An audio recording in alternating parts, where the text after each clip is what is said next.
આપણા દૈહિક જે ક્રિયાઓ હોય, જે શારીરિક ક્રિયાઓ હોય, એના માટે આપણે સમય કાઢતા હોય છે.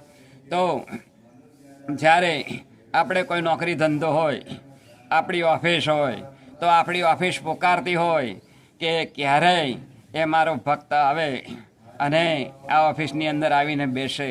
એ ખુરશી પોકારતી હોય, એ ફાઇલો પોકારતી હોય, એ એના જે ગ્રાહકો હોય એ પોકારતા હોય કે ખરેખર એ ક્યારે આવે અને હું એના દર્શન કરું.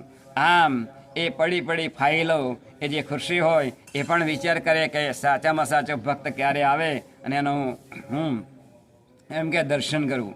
આમ એમને પણ થતું હોય. જ્યારે આ બધી જડ વસ્તુઓ છે પણ એમની અંદર એ ચેતના એ પ્રગટ થતી હોય છે. એક ભક્ત દ્વારા એ ચેતનાઓ પ્રગટ થતી હોય છે. જ્યારે એ પોતાનું કાર્ય કર્યા પછી એ સાંજના સમયે